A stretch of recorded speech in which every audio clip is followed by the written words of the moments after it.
Welcome to English Unlocked. Welcome to English Unlocked, the podcast that gives you the keys to stop being a passive English learner and start becoming a confident, active user of the English language. I'm your host, and if you're tired of feeling stuck in your English studies, you are in the right place. Let me ask you a question. Does this sound familiar? You spend hours listening to English podcasts, but the words just seem to wash over you. You force yourself to read books you don't enjoy, just to pick up a few new vocabulary words.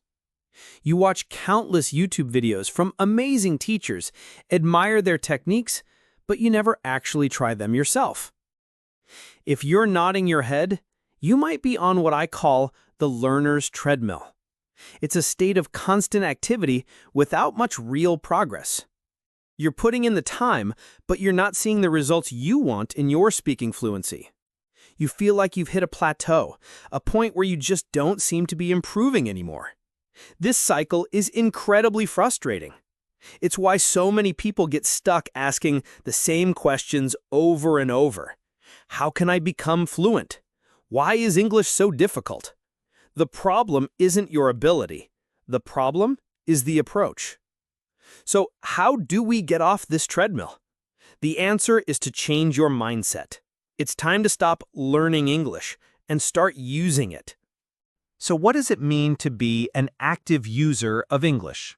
It boils down to two key principles.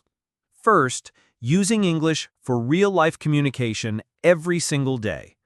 This doesn't mean you need to live in an English-speaking country. It means actively seeking out opportunities to use the language. Instead of just listening to a podcast, you could discuss the topic with a language partner. Instead of just reading a news article, you could write a short summary of it in your own words. The goal is to move from passive consumption to active creation. Let's take a simple example. A passive learner watches a cooking video in English. They might pick up a few new words, but that's it. An active user watches the same video, writes down the recipe in English, and then tries to explain the steps out loud as if they were hosting their own cooking show. See the difference? The second principle is actively imitating the way native speakers use their language. This is about more than just pronunciation. It's about paying attention to their grammar, the phrases they use, and their intonation, the music of the language.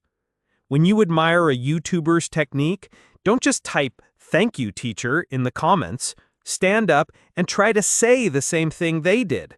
Try to copy their energy and their intonation.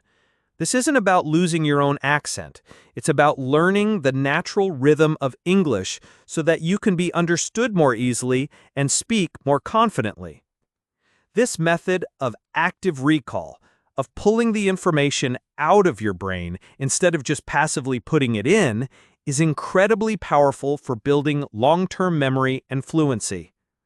Now I want to leave you with your first active user challenge.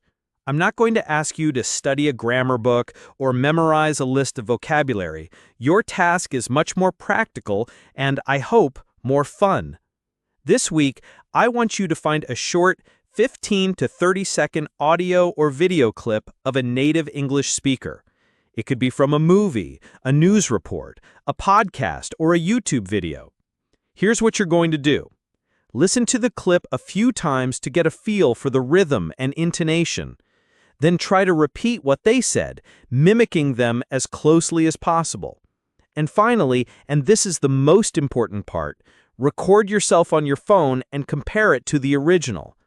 Don't just listen, perform it. The goal isn't perfection, but active imitation. You're training your mouth and your brain to produce the sounds and rhythms of English. This is a small step, but it's a powerful one toward unlocking your English fluency. Thank you for listening to English Unlocked. Join me next time as we tackle the question, how can I speak like a native speaker?